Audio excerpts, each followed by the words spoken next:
జూబ్లీహిల్స్ ఉప ఎన్నిక హోరాహోరీగా మారుతోంది. బీజేపీ కూడా బైపోల్ను ప్రతిష్టాత్మకంగా తీసుకుంది. కార్పెట్ బాంబింగ్ పేరుతో పాదయాత్రలతో ప్రచారం చేస్తున్న బీజేపీ నేతలు ఏపీలోని మిత్రపక్షాల సహకారం కోరుతున్నారు. జూబ్లీహిల్స్లో ఏపీ నుంచి వచ్చి స్థిరపడిన వారి ఓట్లు ఎక్కువ సంఖ్యలో ఉండడంతో జనసేన అధినేత పవన్ కళ్యాణ్ను రంగంలోకి దించాలని నిర్ణయించారు.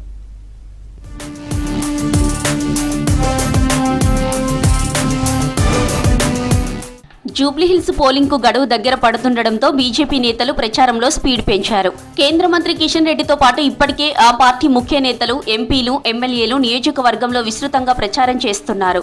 అయితే ఇప్పుడు ఏపీలో తమకు మిత్రపక్షాలుగా ఉన్న టీడీపీ, జనసేన సహకారం తీసుకోవాలని నిర్ణయించారు కమలం లీడర్లు. జూబ్లీహిల్స్ నియోజకవర్గంలో కీలకమైన సెటిలర్ల ఓట్లను కైవసం చేసుకోవాలని ప్లాన్ చేశారు. మరోవైపు సినీ పరిశ్రమకు చెందిన ఓట్లను పొందడానికి ప్రయత్నిస్తున్నారు.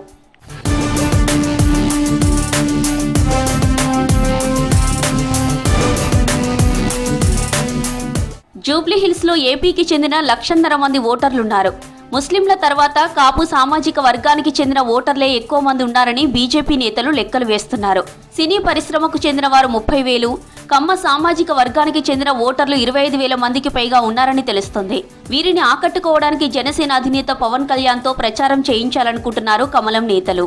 ఆయన రంగంలోకి దిగితే పార్టీ అభ్యర్థి విజయం ఖాయమని భావిస్తున్నారు. టీడీపీతో పాటు పవన్ కళ్యాణ్ ప్రచారం చేస్తే కాపు సామాజిక వర్గంతో పాటు సినిమా ఇండస్ట్రీకి చెందిన వారి ఓట్లు గంపగుత్తగా పడతాయని నమ్మకంగా ఉన్నారు కమలం నేతలు.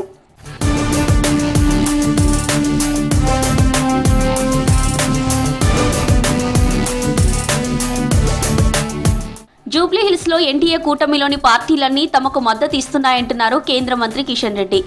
ఎన్నికల టైంలో తాము ఎప్పుడూ సర్వేలు చేయించుకోలేదన్నారు. తాము సర్వేలను నమ్మే బ్యాచ్ కాదని చెప్పారు. క్యాడర్ను ప్రచారాన్నే నమ్ముకున్నామన్నారు. 2023లో టికెట్ ఇస్తే గెలవని అజారుద్దీన్ కు హఠాత్తుగా మంత్రి పదవి ఎందుకు ఇచ్చారని ప్రశ్నించారు కిషన్ రెడ్డి.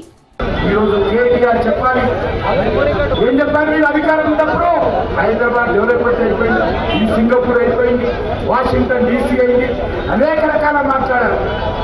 నేను ఈరోజు కేసీఆర్ అడుగుతాను, ఎక్కడ పోయింది వాషింగ్టన్, ఎక్కడ పోయింది ఇస్తాంబుల్, ఎక్కడ పోయింది సింగపూర్?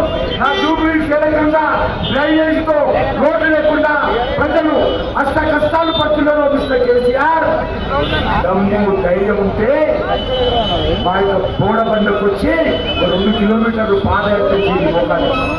బీఆర్ఎస్ పార్టీ ఏ రకంగా మోసం చేసిందో, ఏ రకంగా తెలంగాణ ప్రజలకు దగా చేసిందో, ఏ రకంగా తెలంగాణ ప్రజలకు వెన్నుపోటు పొడిచిందో కాంగ్రెస్ పార్టీ పాత అలవాటు ప్రకారం అనే విధంగా. మరోవైపు జూబ్లీహిల్స్ లో త్రిముఖ పోటీ ఉందన్నారు బీజేపీ రాష్ట్ర అధ్యక్షుడు రామచంద్రారావు. మైనారిటీ ఓట్ల కోసమే అజారుద్దీన్ మంత్రిని చేశారని విమర్శిస్తున్నారు.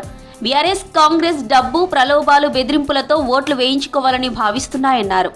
కాంగ్రెస్ నాయకులు భయపడుతున్నాడు కాబట్టే కేవలం మైనారిటీ ఓట్ల కోసం ఒక మైనారిటీ మినిస్టర్ని ఎన్నికల సమయంలో చట్టపరంగా అది కరెక్ట్ అయినప్పుడు కూడా, నైతికంగా తప్పు తెలిసినప్పుడు కూడా ఇక్కడ ఉన్న కేవలం మాకు మైనారిటీ ఓట్లు వస్తే సరిపోతుంది అనే ఆలోచనతో ఈ కాంగ్రెస్ పార్టీ ఉన్నది. రెండో వైపు డబ్బుతోని ప్రలోభించి ఓట్లు తీసుకుందామని చెప్పేసి బీఆర్ఎస్ పార్టీ. ఈ రెండు పార్టీలు కూడా భారతీయ జనతా పార్టీ యొక్క పెరుగుదలని, గెలుపుని ఆపే ప్రయత్నం చేస్తున్నారు. కాబట్టి ఈ రెండు పార్టీలు ఒకటే, ఈ రెండు పార్టీ కలిసి బీజేపీని ఓడించేటటువంటి పన్నాగం పొందుతున్నారు. జూబ్లీహిల్స్ ఉప ఎన్నికలో తాము కింగ్ మేకర్ కాదని కింగ్ అవుతామంటున్నారు కమలం లీడర్లు. త్రిముఖ పోరులో విజయం సాధిస్తామని ధీమాగా చెబుతున్నారు.